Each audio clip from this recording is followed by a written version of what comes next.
மோகன்ராஜ், தற்போது நீங்க எந்த பகுதியில் இருக்கீங்க? நீங்க இருக்கிற பகுதியில மக்கள் எந்த மாதிரி எல்லாம் விழாவை கொண்டாடிட்டு வராங்க? வேதவள்ளி, சேலம் மாவட்டம் செவ்வாய்ப்பேட்டை பகுதியில் ஒவ்வொரு ஆண்டும் விநாயகர் சதுர்த்தி விழா மிக சிறப்பாக கொண்டாடப்படுவது வழக்கம். குறிப்பாக சேலம் மாவட்டத்தை பொறுத்த வரைக்கும் 1500க்கும் மேற்பட்ட இடங்களில் விநாயகர் சிலைகள் வைத்து பூஜிப்பதற்கு அனுமதி வழங்கப்பட்டிருக்கிறது. இருந்த போதிலும் கூட ஒவ்வொரு ஆண்டும் பார்த்தோம் அப்படின்னாக்கா நாம பார்த்துட்டு இருக்க இந்த செவ்வாய்ப்பேட்டை பகுதியில் மிகவும் வித்தியாசமான முறையில் பிரம்மாண்டமாக விநாயகர் வடிவமைப்பு செய்வது வழக்கமாக இருக்கு. குறிப்பாக நாம இப்போ பார்த்துக்கிட்டு இருக்கிறது ஒரு கோவிலோ அல்லது ஒரு அரண்மனையோ அல்ல. இந்த அரண்மனை போன்ற ஒரு வடிவமைப்பு ஒரு திருமண மண்டபத்திற்காக கொண்டு வந்திருக்காங்க. அந்த ஒரு வடிவமைப்பு தான் இப்ப நம்ம பார்த்துட்டு இருக்கோம். இந்த அமைப்பை பொறுத்த வரைக்கும், அதாவது இது எலைட் நண்பர்கள் குழு என்ற அமைப்பினர் ஒவ்வொரு வருஷமும் சிறப்பாக செஞ்சுக்கிட்டு இருக்காங்க.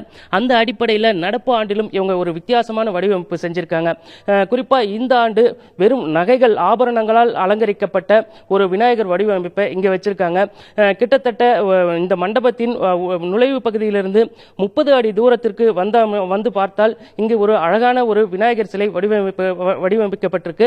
இதை பக்தர்கள் நீண்ட வரிசையில் நின்று ஒவ்வொரு ஆண்டும் தரிசிப்பதற்காக வைக்கப்படுவது வழக்கம். இதற்கு முன்பாக பார்த்தோம் அப்படின்னாக்கா பல்வேறு வடிவங்கள், அதாவது கானக விநாயகர், நீர்வீழ்ச்சிகளுக்கு நடுவே விநாயகர், பனிமலைக்கு நடுவே விநாயகர் என பல்வேறு வடிவமைப்புகளை இந்த அமைப்பினர் செஞ்சிருக்காங்க.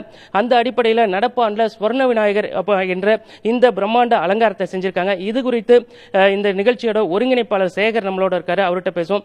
சார் சொல்லுங்க, இந்த ஸ்வர்ண விநாயகர் இந்த வடிவமைப்போட சிறப்பு என்ன?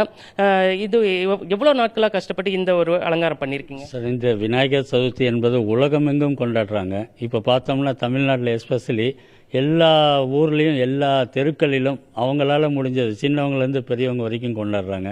ஸோ நாங்கள் இது 36வது வருஷமாக பண்ணுறோம். இன்றைக்கி பார்த்தோம்னா எல்லாருக்குமே எல்லா செல்வங்களும் தேவை, மெயினாக பொருட்செல்வங்கள் தேவை. அதனால் இந்த வருஷம் ஐஸ்வர்ய மகா கணபதி என்ற ஒரு சிறப்பு அலங்காரத்தை ஏற்படுத்தியுள்ளோம். இந்த அலங்காரத்தை பண்ணுறதுக்காக ஒரு 6 மாத காலமாக ஒரு 30 பேர் தனியாக ஒரு ஷெட் எடுத்து அந்த ஷெட்டில் ரொம்ப நல்லா அந்த கற்கள் ஒரு 10,000 ஆபரணங்களுக்கு மேலே செஞ்சு தங்க என்ட்ரன்ஸ்லேயே ஒரு தங்க கோபுரத்தை அமைச்சு உள்ளே வர்றப்போ பூரா அந்த நகையிலே செஞ்சுருக்கோம். அது இந்த விநாயகரை தரிசிப்பவர்களுக்கு மட்டுமல்லாமல் இந்த நிகழ்ச்சியை பார்ப்ப அனைவருக்குமே இந்த செல்வங்கள் அனைத்து செல்வங்களும் கிடைக்க வேண்டுங்கிற ஒரு நோக்கத்தோடு இந்த மாதிரி ஐஸ்வர்ய மகா கணபதி என்று செய்துள்ளோம்.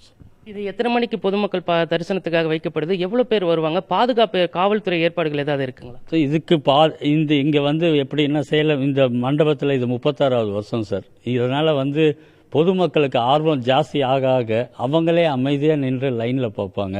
காவல்துறை அவர்கள் போவாங்க. இருந்தாலும் அவருடைய சேவை இல்லாமலே பொதுமக்கள் எல்லாரும் லைனில் நின்று இன்று மாலை 4 மணி முதல் இன்னும் ஒரு 5 நாட்களில் லட்சக்கணக்கான மக்கள் அவங்கவுங்க ஒரு 5 மணி நேரம் 6 மணி நேரம் க்யூவில் நின்று ரொம்ப நல்லா பார்த்துட்டு அவருடைய அருள் வாங்கிட்டு போயே ஆகணுங்கிற ஒரு கட்டாயத்தில் அமைதியான முறையில் அருமையாக நடக்கும் சார். வேதவழி, நீங்க பார்த்திருப்பீங்க, அதாவது இந்த ஸ்வர்ண விநாயகரை தரிசிக்க பல லட்சக்கணக்கானோர் வர இருப்பதாக சேகர் தெரிவிச்சிருக்காரு. அது மட்டும் இல்லாமல் இது பொதுமக்களின் தரிசனத்திற்காக இன்று முதல் 5 நாட்களுக்கு வைக்கப்பட உள்ளது. வேதவழி.